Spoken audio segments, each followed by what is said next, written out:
सबको प्रणाम, राम राम। हमेशा पॉजिटिव सोचिए। इसी के साथ कहानी की शुरुआत करता हूँ। एक जवान लड़का प्यार करता था, बड़े खुशी से रहता था। धीरे धीरे स्थिति खराब होने लगी। वह बहुत व्याकुल हुआ, आत्महत्या कर लूँ, फांसी झूल जाऊँ, क्या करूँ, कैसे करूँ। प्यार भी हमसे नाराज़ है, पैसा हमारे पास नहीं है, हम तकलीफ़ झेल रहे हैं। यह सोचकर वह आत्महत्या न करके प्रदेश जाने को सोचा। उसके पास किराया नहीं था, पैसा नहीं था, पैदल ही चल दिया। पैदल जा रहा था, जाते जाते रास्ते में एक गांव मिला। उस गांव में सारी दुकानें बंद हो गई थी, यहाँ तक कि गांव बंद हो गए थे, सारे कमरे, सारे दरवाजे बंद हो गए थे। उस गांव में घूमते हुए जा रहा था तो देखा एक आदमी दीवार में छेद कर रहा था। जब दीवार में छेद करते हुए इंसान को देखा तो उसके पास पहुंचा और कहा कि भाई, हमें अपने साथ रख लो, मैं परेशान हूँ, भूखा हूँ, मुझे खाने के लिए कुछ नहीं है, पैसा भी नहीं है, तुम हमारा साथ दो। उसने कहा, अरे यार, तुम हमारे साथ क्यों रहोगे?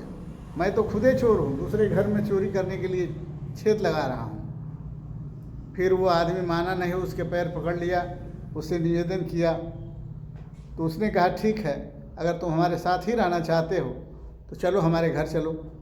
फिर वो लेकर के उसको अपने घर गया। अपने घर गया और उसको अपने यहाँ रखा, रोज़ खाना बनाना, खिलाना।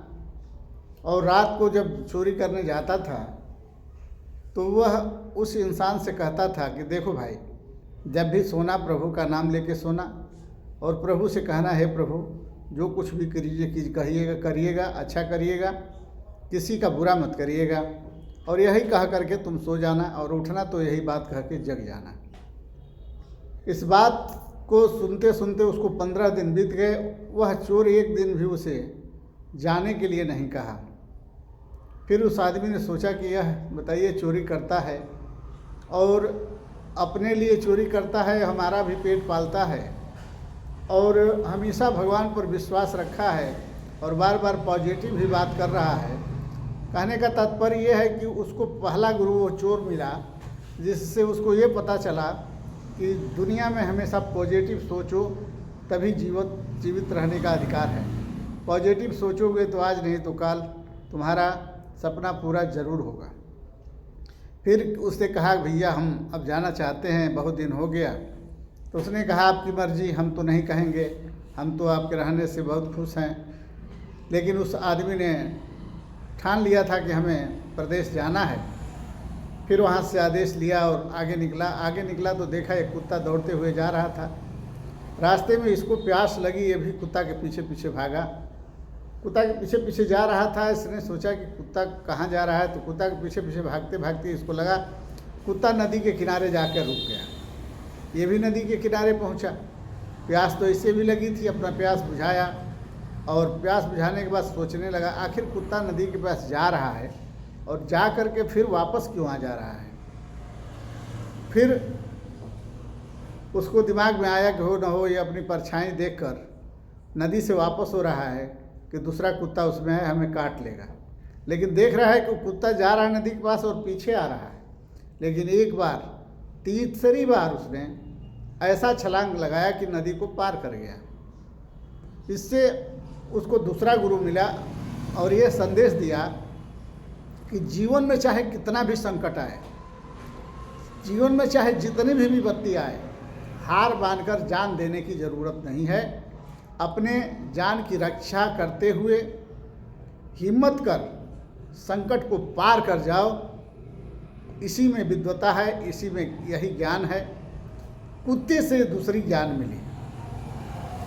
जब वो नदी तैर कर पार कर गया तो आगे पहुंचा तो एक गांव मिला, जिसमें देखा कि संध्या हो चली है और एक लड़का मोमबत्ती जलाकर गांव में घूम जा रहा है।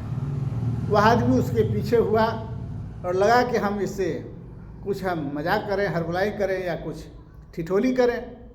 यह सोचकर उस बच्चे को रोका और कहा कि बाबू, ये बताओ ये मोमबत्ती तुम कैसे जलाए?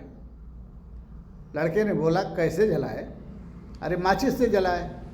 तो माचिस जलाए तो कैसा प्रकाश निकला है? प्रकाश आया कहाँ से?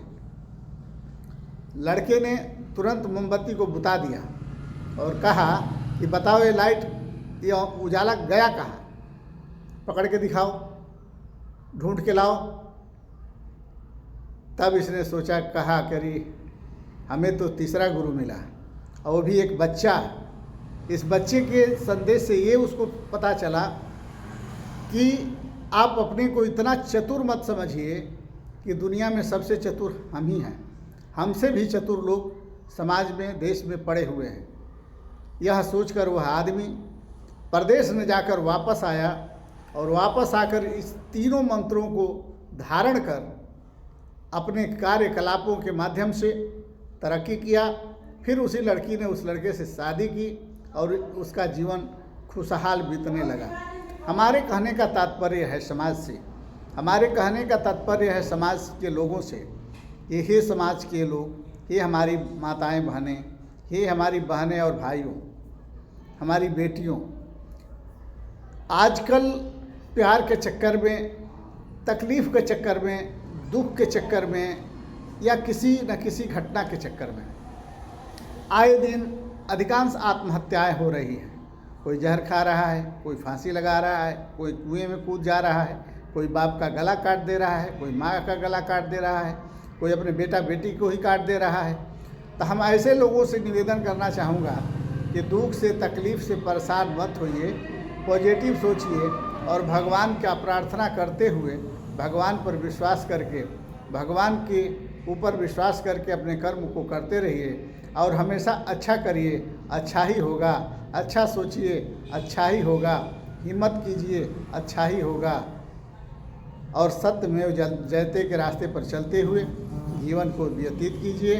इसी सब कामना के साथ आपका डॉक्टर राजेश्वरानंद जी महाराज जी आपके लोगों से निवेदन, वंदन, अभिनंदन करना चाहते हैं कि हमारे बातों को अधिक से अधिक लोगों के पास पहुंचाना अगर चाहते हैं तो वीडियो को लाइक करें, शेयर करें, सब्सक्राइब करें और बेल आइकन ज़रूर दबा दें। प्रभु चाहेंगे तो हमारे इस कहानी के माध्यम से अधिकांश लोगों की जान बच सकती है। अधिकांश लोग अपने रास्ते पर आकर सत्कर्म करके अपना जीवन सुख से बिता सकते हैं, जीवन खुशी से बिता सकते हैं। इसी खुशी, इसी विश्वास के साथ आप लोगों से विदा लेता हूँ। मैं डॉक्टर राजेश्वरानंद जी महाराज जी आप लोगों को भगवान से आशीर्वाद की कामना करते हुए अपने बातों को विराम देता हूँ। जय हिंद, जय भारत, जय सर्व समाज, जय राधे राधे।